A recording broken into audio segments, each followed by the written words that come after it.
Ngaruh banget lah, privilege itu kan ngaruh. Makanya gini, Oke, I have privilege, tapi paling enggak I have a choice. Netizen sering ngobrolin tentang privilege.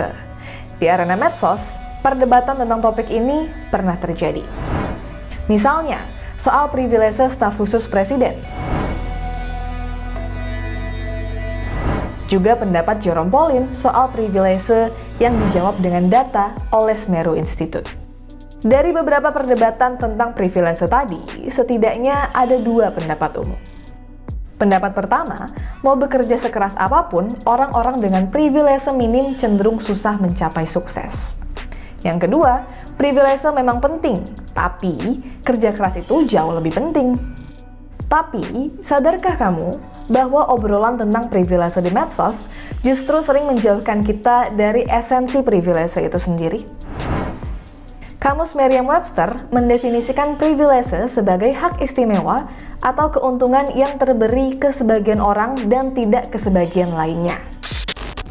Penyebab utamanya adalah ketidaksetaraan yang terjadi di masyarakat. Baik itu ketidaksetaraan ekonomi, gender, politik, dan sebagainya. Oleh karena itu, ada sejumlah privilege yang umum ditemui.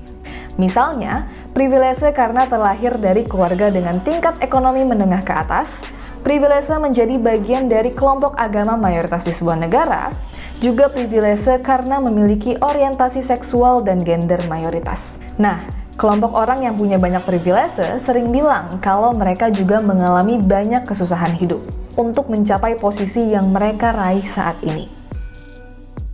Ya, pada dasarnya privilege memang bukan vaksin yang bisa membuatmu imun dari kesusahan. Kathleen Abbott dan Global Citizen punya pendapat begini.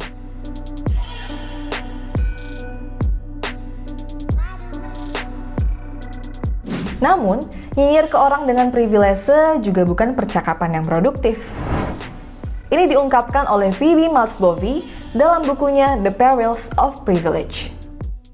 The expression that I've noticed the most early on, and still I'm obsessed with it, is your privilege is showing.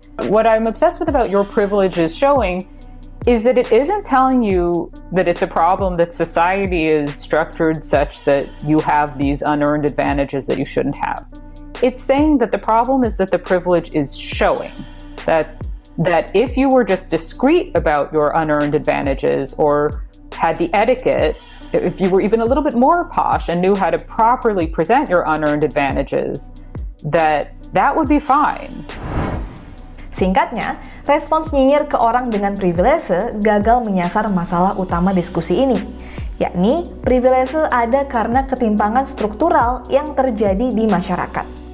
Misalnya, ada seorang figur publik yang diterima di sebuah kampus tenar di luar negeri. Di medsos, netizen kemudian merespons dengan bilang kalau pencapaian si figur publik bisa diraih karena punya privilege. Respons ini memang tidak sepenuhnya salah, tapi sering berujung ke debat kusir. Si figur publik mungkin bakal membantah dengan bilang kalau ia juga belajar sangat keras untuk bisa masuk ke kampus tersebut. Netizen bakal balas lagi, si figur publik pun membantah lagi, dan seterusnya. Terus, gimana cara ngobrolin privilege supaya nggak luput dari esensi masalahnya? Kathleen Abbott menawarkan beberapa cara. Pertama, berbicaralah dengan empati. Orang dengan privilege ingin diakui bahwa mereka tidak duduk diam saja dengan apa yang mereka punya. Jadi kalau misalnya aku ditanya, kamu di privilege nggak? Totally. Oke, I have privilege, tapi paling nggak I have a choice to do something about it and to make the best use of it, or to not do anything about it. Dan aku mudah-mudahan sih memilih jalur yang pertama gitu. Sedangkan mereka yang kurang berprivilege ingin diakui bahwa mereka juga sudah bekerja keras. Kedua, pahami kalau masing-masing privilege itu punya konteks yang berbeda. Privilege sebagai orang non-kidal misalnya, tentu jauh tidak lebih berpengaruh ketimbang privilege sebagai orang dengan pendapatan menengah ke atas.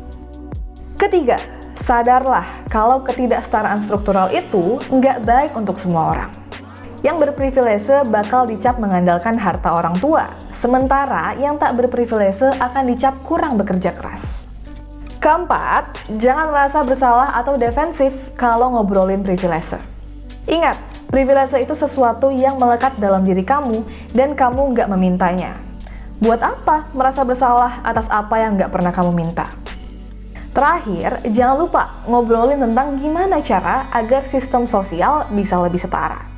Alih-alih nyinyir, halah, dia kan punya privilege. Lebih baik menanyakan, gimana caranya agar mereka yang privilege-nya sedikit juga punya akses dan kesempatan yang luas. Nah, semoga membantu para netizen kalau mau ngobrolin tentang privilege ya.